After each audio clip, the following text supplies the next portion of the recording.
Hi friends, ಎಲ್ಲರೂ ಹೇಗಿದ್ದೀರಾ? Hope ನೀವೆಲ್ಲರೂ ಆರಾಮಾಗಿದ್ದೀರಾ ಅಂತ ಅನ್ಕೊತಾ ಈ ವ್ಲಾಗ್ನ ಸ್ಟಾರ್ಟ್ ಮಾಡ್ತಾ ಇದ್ದೀನಿ. ಈ ವ್ಲಾಗ್ ಬಂದು ಲಾಸ್ಟ್ ವ್ಲಾಗಿನ ಕಂಟಿನ್ಯೂ ವ್ಲಾಗ್ ಆಗಿರುತ್ತೆ. ಪಾರ್ಟ್ 2 ಅಂತಲೇ ಹೇಳ್ಬೋದು. ಸ್ಕೂಲ್ ಡೇ ವ್ಲಾಗ್ ಆಗಿರುತ್ತೆ ನನ್ನ ಮಗಂದು. ಸೊ ಎಲ್ಲರೂ ನೋಡಿ ಅಂತ ಕೇಳ್ಕೊತ ವ್ಲಾಗ್ನ ಸ್ಟಾರ್ಟ್ ಮಾಡೋಣ. ಬನ್ನಿ ಫ್ರೆಂಡ್ಸ್, ಫಸ್ಟ್ನೇದೇನೆ ನನ್ನ ಮಗಂದು ಡ್ಯಾನ್ಸಿಂದ ವ್ಲಾಗು. ಬನ್ನಿ ಫ್ರೆಂಡ್ಸ್, ನೋಡ್ಕೊಂಡು ಬರೋಣ. ದಾಸಿಯಾದ ಮಂಥರೆಯ ಕುತಂತ್ರದ ಮಾತುಗಳಿಂದ ಪ್ರಚೋದಿತವಾದ ಕೈಕೇಯಿಯು ದಶರಥನ ಬಳಿ ಬಂದು ತನ್ನ ಮಗ ಭರತನನ್ನೇ ದೊರೆಯನ್ನಾಗಿಸುವಂತೆಯೂ ಹಾಗೂ ಶ್ರೀರಾಮನನ್ನು ವನವಾಸಕ್ಕೆ ಕಳುಹಿಸುವಂತೆಯೂ ಹಠ ಹಿಡಿದಳು.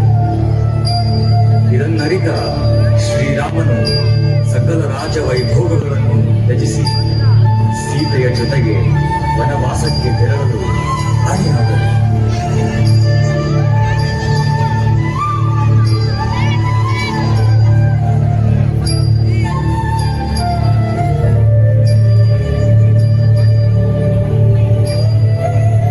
ಅಗ್ರಜನನ್ನು ಬಿಟ್ಟು ಇರಲಾರದ ಲಕ್ಷ್ಮಣನೂ ಸಹ ಅವರ ಜೊತೆಯಲ್ಲೇ ಹೊರಟನು.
ನಿಮ್ಮಂತಹರಿಗೆ ಯಾರಿಗಿದೆ ಆ ಶಕ್ತಿ?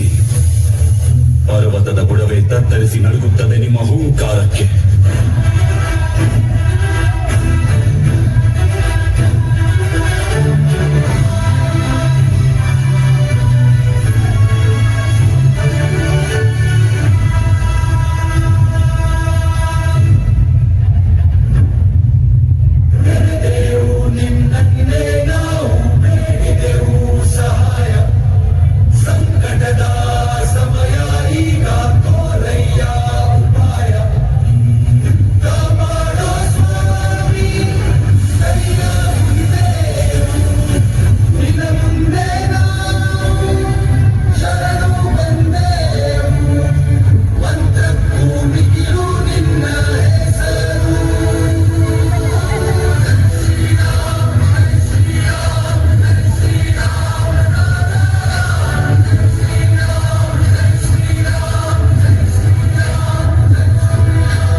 ಜೈ ಶ್ರೀರಾಮ್.